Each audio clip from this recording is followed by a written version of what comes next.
Takulandirani ku AMTV Malawi kuchimake kwa nkhani zenizeni. Ngati nkhani imeneyo kuno kulibe, dziwani kuti nkhani imeneyo ndi yabodza. Timaupa mono Mungu atilimbikitsa. Pacha tikudziwa kuti vice president lathu dzinaundida.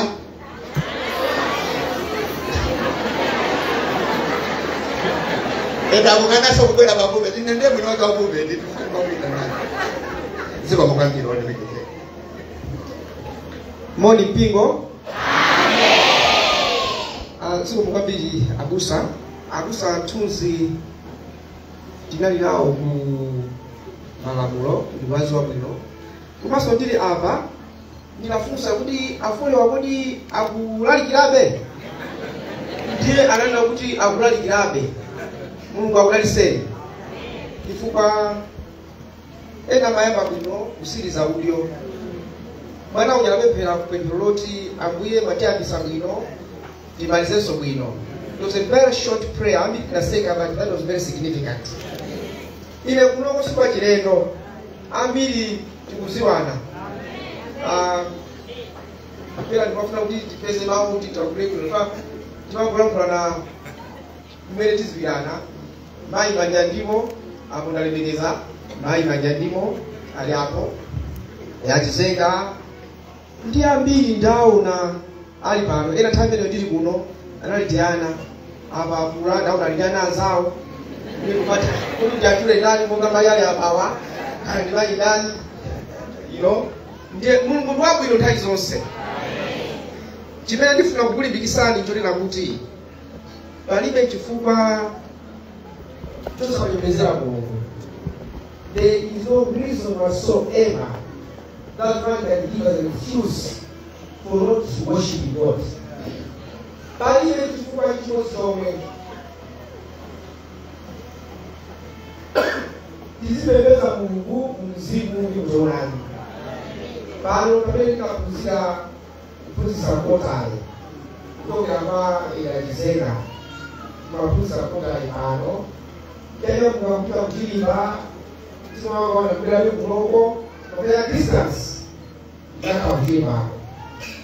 Chimene tikulankhulira kuti tizipemphera kutoera kuti paziko lapansi timakhala timaswera yake timaona zinthu mwendera yake timakula mwendera yake ndikuchima nazo. Nangera chokwadra zaka zambiri anthu timaona kuti maikosi kubwera kwa adra ndiye masikusa kuti chilipo chakake imene tikuona amene tikubana wapadra chimene chikutipangisa kukhala uno wake kutoka pa ineyo imene ndili ineyo pamene sakaya kuti this is the Bible. I'm now the director of Adra uno ndimapera kundege kaitalaza. Every other month I was a director. I've been kumaiko osiyana ile kumaiko kwa kufuso ma ndichani chimene kuchona that should stop move kapena move watu ngao nina bokazula china balisa mtu kama usibira Mungu jani kabunike sasa kutoka kuno ndio watu wanakuta watu mzao mtako weko ngao ndege moja 18 mtako ndio masikuti mbona sisi kama ni chani chimene chima balisa mtu utamsinde si maana kwa ajifai ndasiyaka from lawyer achimakuli iwe you be my right. The parameters vice president wayutie president kazima ni masikusa kuti wani chimene chifaa chani toti musinde si maana kwa si maana na wangoma duna sisa chito chito duna Dumai na sokoni ni chani chimene chilipo chimene kinabasa mushidangu sisa kwani sisa chese dasakitwa vice president tena also ndio kumana abusa ya Dumai kisho zote za ngoma minister of state public service delivery, I can go to any ministry. I can ask any minister to pay the rent, about pay the rent. Every civil servant to pay the rent, Zawoma. Even so, there is nothing. Even that is a traditional person. What's that money? Metaphor, most very 75 years of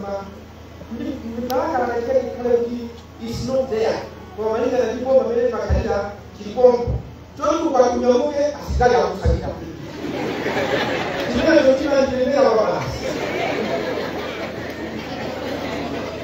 This time, the only people that were a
even so, before Koma, kupendeza Mungu wa kulala. Ileo chachi 10 okina ushito ATC wala ama ndio basete jeshi na wale chachi 10 anaenda kuti bana chachi 10 chani this is tena kitu Amerika hali hizo sababu tunaleta chachi 10 mimi nilijifunza mpaka sanga Yesu aseme kuma wipo la chachi 10 chachi 10 chachi Abia chasete como amba biswa senefike kuposa so era sete como era kunoko onse anakutie kabebe ndiye chini tuna mwangu la mwenye hapa kidara chini ndio na kuchi palibe ndugu president komwe chimene chilipo chimene kinafanisa Mungu osa pembeza Mungu pakena hata ndilibize kapena ndinazo nazo kapena hiyo simonyaga hiyo mwaliko kafuta kwa modeli ukajifikiza huko tena ya wasudi usiwalikani tumeitwa kanisa Mungu kunyada osabebea kulibe different people say tie tupeleka Mungu siku hizi kifaa hiki ni kibele hiki cha kuiona kwa nini kabla kalichi simama tunakuja kusaidia kufanya tutamuno ambaye ama fulilo kuja yako ni Mungu wetu ndio simama tunakwenda kumbea Mungu shari mtakoteleleza kwa simama kwa ameona ngeseka Yesu anaona ngeseka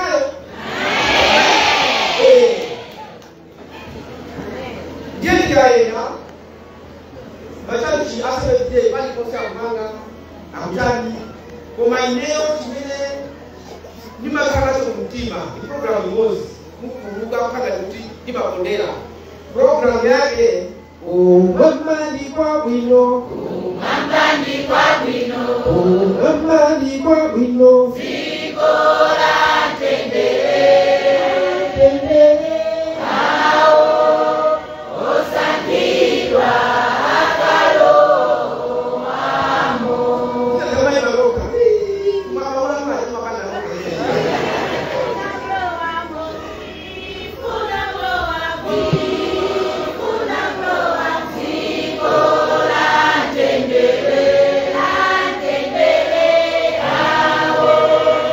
Osa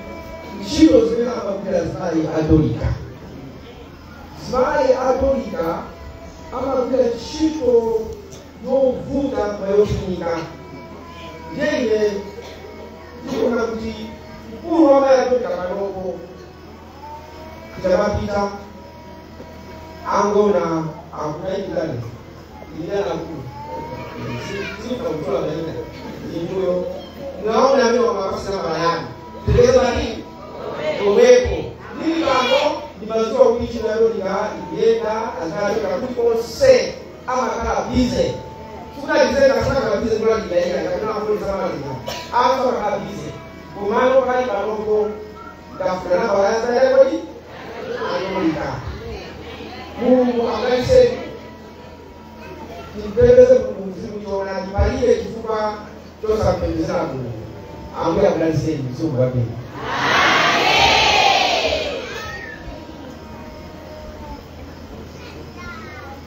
asante sana wapenzi.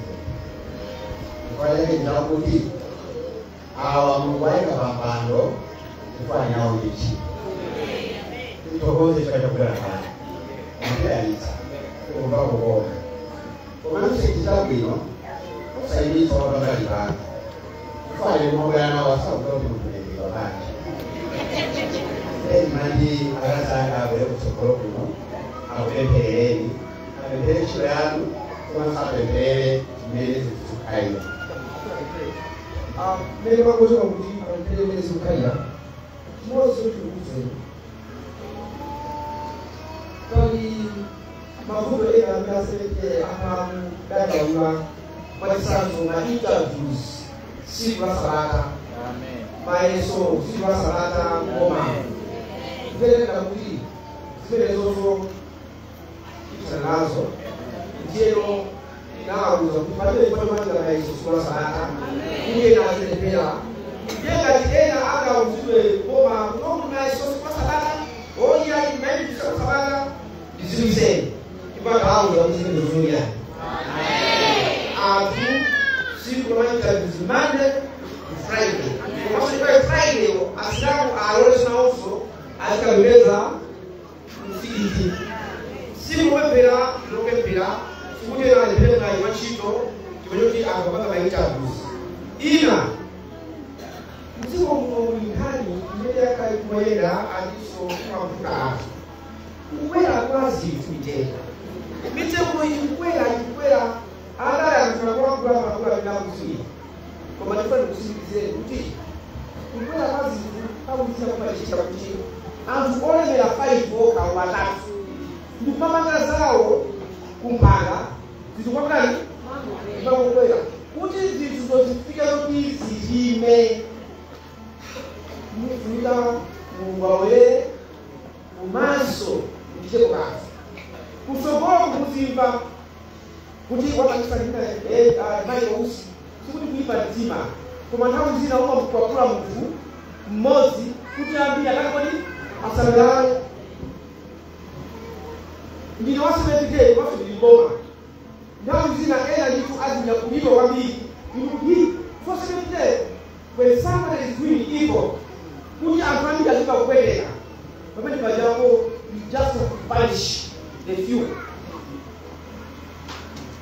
Sina zake katika kunakuti sugura hizi kwaja kuuza owea au banga zao ndio Mungu wako ama kudoka au na haya kwa ndio na kusokora Mungu kwa kwa kwenda mti bijali yuko na kwambia yake kukoma kushana magadi akochema au ni mbaya wao ndio ndio lakini yangu kabusa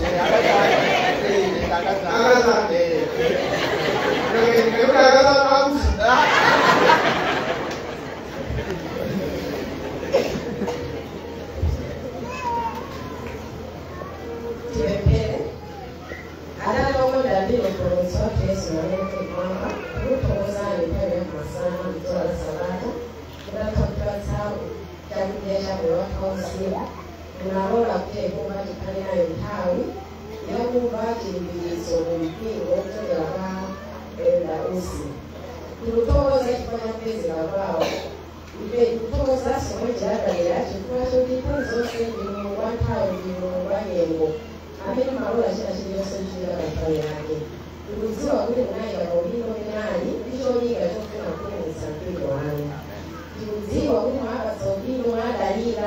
Ibitongoza kwambiri chifukwa chashari mukasi maposition imene ali kuti akatitangatire mwazina zina zikolokoza ambiri ngoma ntchito zambiri timavutika kuna maweshopu amachitika tsiku la Sabata zochitika zambiri zofunika zothandiza ma-institution zochitika tsiku la Sabata koma tikutongoza chifukwa choti mwamuyika mtumiki wanu kapolo wanu kumeneko kuti akatotithangatira kuti ifeyo tikathe kukakulumikira moyenera mumasunga zimakhala zinthu zoti vula inde kumagwira ntchito tsiku la Sabata pamene kuzigira kuti anzako akupembedza ulemu wa mwamba kotero Yehova pamene mwati chotsera mwala mwati chotsera minga ile yomakhala imeleza kuchokera mwa galagusi kutongoza kuti zikoma mukatithandizirenso kuti zinthu zina zimene zimakhala zikuti vula pamene iwo mayika kumeneko akakhale thandizo la tombezekerano monga amene afotokozera ndikutongoza chifukwa cha kupezeka kwawo kuti ndidalitso pano michiru komanso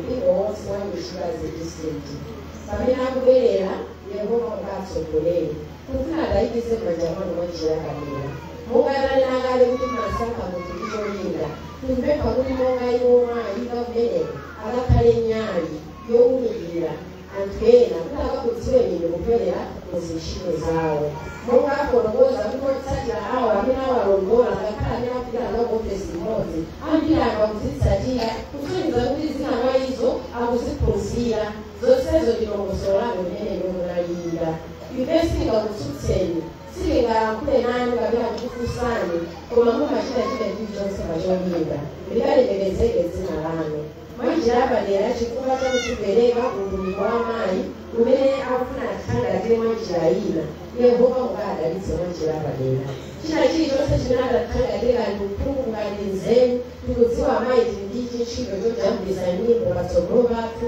zimene zingafalitse uthenga ku dziko lonse la Malawi ngakhale kunja kwa dziko lino njira imeneyoyo zikhala zotithangatiraso kuti ifeyo twina kumene timavutika tikathandizika mukadalitse mwanjira yapadera pamene mukutidalitsa ife ndi mabanja athu mukadalitsenso banja lawo ndipo onse amene akugwira nawo ntchito mukadalitse kadalitse dziko lathu mukadalitsa pa zochitika zonse zimene zili kutsogolo kwathu kuti inuyo ndi amene mukatitsogolere dalitsani mpingo wanu dalitsani wina aliyense wa ife amene anabwerera mmawa anu kudzamupembedzani popeza lino pempho lathu mu dzina la Mbuye wathu Yesu Khristu tapemphera amen.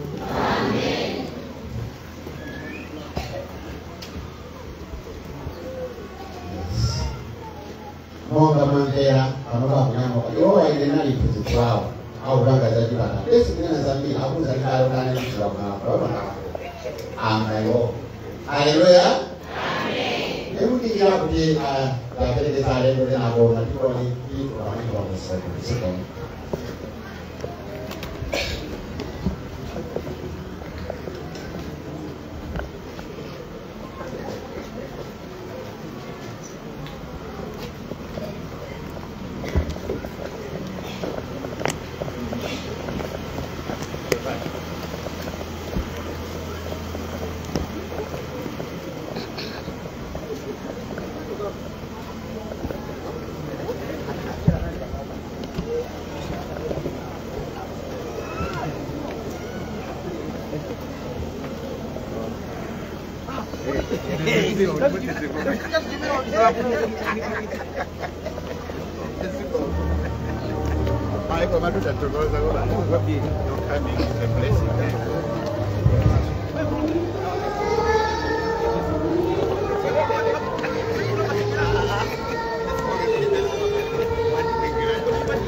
Osaiwala kupanga subscribe ku channel ya AMTV Malawi.